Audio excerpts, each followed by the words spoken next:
السلام علیکم. بسم اللہ الرحمن الرحیم. نحمد صلی اللہ رسول الکریم.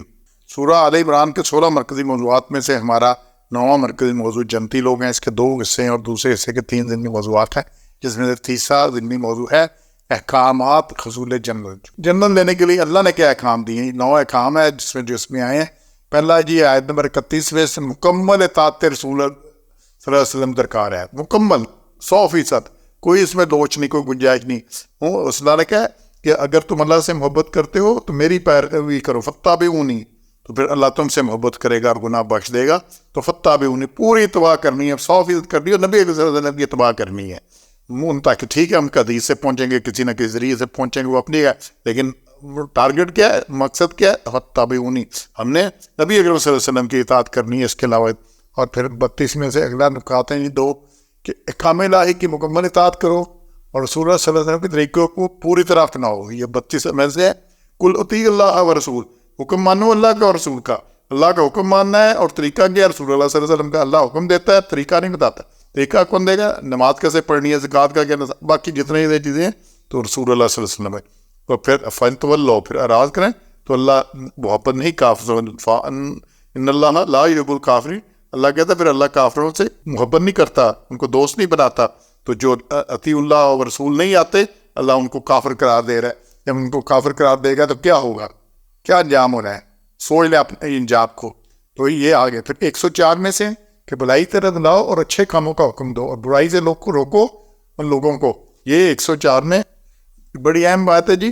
اللہ کہتا ہے تمہیں ایسی جماعت ہونی چاہیے جو یدعون الی الخیر، بلائیں نیک کام کی طرف، یامرون بالمعروف، اور حکم کرے اچھے کاموں کا، ینہون عن المنکر، اور منع کرے برائی سے. وَأُولَٰئِکَ هُمُ الْمُفْلِحُونَ، وہی برات کو پہنچنے والے، وہی جنت میں جانے والے. حصول جنت ان کے لیے. تو کیا کرنا ہے؟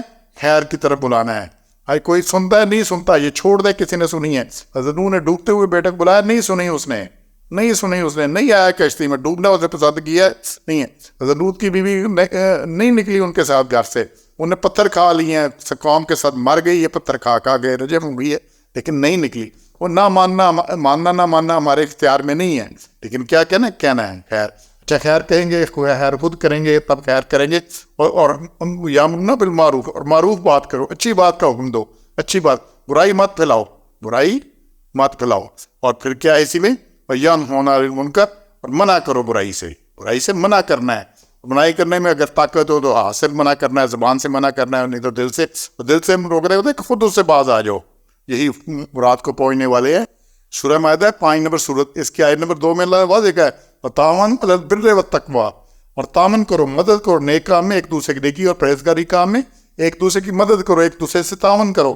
وَلَا تَعَاوَنُوا عَلَى الْإِثْمِ وَالْعُدْوَانِ، اور مدد نہ کرو، تعاون نہ کرو گناہ پر اور ظلم پر. تو یہ گناہ پر، خرابی کے کام میں تعاون کرنا خرابی ہے. اس لیے سود لکھنے والا، سود دینے والا، لینے والا، اٹھانا والا، سارے اللہ نے کہا اس طرح شراب کا کرنے والا، شراب کا کاروبار کرنے والا، پینے والا، پلانے والا، اس کو اٹھانے والا، اس کو لوڈ ان لوڈ کرنے والا، اس کا ساتھ، یہ سارے اسی کھاتے میں. تو برائی کے کسی کام میں کسی سے تعاون نہیں کرنا. یہ تعاون کرنے والا اس بھی شریک مجرم ہے. یہ کیا ہوتا ہے؟ قتل کی سزا ملتی ہے اور ساتھ دوسروں کی نہیں، اعانت قتل کی ہے، جس نے اعانت کی ہے، باقی جرم میں تو اعانت کرنا، اس کے ساتھ تعاون کرنا، اچھے کاموں میں تعاون کرنا، بروں میں تعاون نہیں کرنا. اور اللہ نے کہا جی کوئی تکلیف آ جائے، کوئی مسئلہ ہو جائے، کچھ ہے تو صبر کرو اور ان کفار سے لڑو، اور اس میں تکلیف آئے اس میں بھی صبر کرو. یہ 120 میں مسلمانوں کو صبر اور تقوی اختیار کرنا چاہیے. صبر ہر تکلیف پہ، ہر مصیبت پہ، ہر آزمائش پہ صبر، اور پھر تقوی اللہ سے ڈر کے سارا کچھ کرنا ہے. اور پھر 186 میں اور 200 میں صبر اور پرہیزگاری اختیار کرو. یہ بڑی ہمت کے کاموں میں سے ہے. اچھا اندازہ کریں کتنی وَإِن تَصْبِرُوا، اور تم صبر کرو، وَتَتَّقُوا، اور پرہیزگاری کرو، فَإِنَّ ذَلِكَ مِنْ عَزْمِ الْأُمُورِ. 186 میں اللہ نے کہا کہ تم صبر کرو.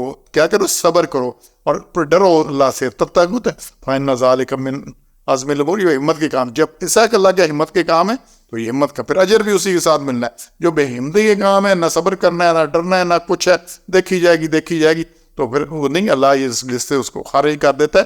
یہ اللہ نے کہا کہ یہ کام کرو، یہ نصیحت ہے، یہ ایک حکم ہے، اس کے پہ عمل کرنا ہے. ٹھیک ہے نا. اور پھر آگے ہے 8واں کہ مقابلہ میں مضبوط رہو اور ہر وقت جنگ کی تیاری رکھو. امن کا زمانہ جنگ کی تیاری کا زمانہ ہوتا ہے. جو لوگ قومیں امن میں تیاری نہیں کرتی، وہ جب جنگ آتی ہے کچھ نہیں کر سکتی. صلاح الدین نے جب بیت المقدس لیا تھا وہ 3 سال 4 سال صحراؤں میں سخت گرمی میں اس نے تیاری کی تھی. اس نے گھوڑے بھی تیار کیے, بندے بھی تیار کیے, صحرا کی شدید گرمی میں خود پہن کر, پورا فوجی لباس پہن کر گھوڑوں, اور پھر اس کے بعد اس نے ان سے اچھا شروع کیا, اور پھر بات آگے چلی. تو تیاری کرو, یہ نہیں ہونا کہ جی اٹھے گے تو سارے کام ہو جائیں گے, یہ نہیں ہونا, ٹھیک ہے نا. تو اس لیے تیاری کرو اور مضبوط رہو. اور پھر 122 میں مومنین کو اللہ پر توکل کرنا چاہیے. وسائل اکٹھے کرنے ہیں, لیکن وسائل پر بھروسہ نہیں کرنا. توکل کس پر کرنا ہے؟ اللہ پر. یہ سورہ انفال ہے, 8 نمبر سورت, اس کی آیت نمبر 60 ہے. تم قوت میں روات رکھے, اور تیار کرو لڑائی کے واسطے مستطاع, تم جتنی استطاعت ہے اتنی قوت تیار کرو, اور گھوڑے تیار کرو, یہ سارا کچھ تیار کرو. دشمن پر داغ بیٹھے تمہاری, لیکن ان پر تقوی نہیں کرنا, توکل ان پر تکیہ نہیں کرنا, تقوی اللہ پر کرنا ہے. سبحان ربک رب العزت عما یصفون, والسلام علی المرسلین والحمد للہ رب العالمین.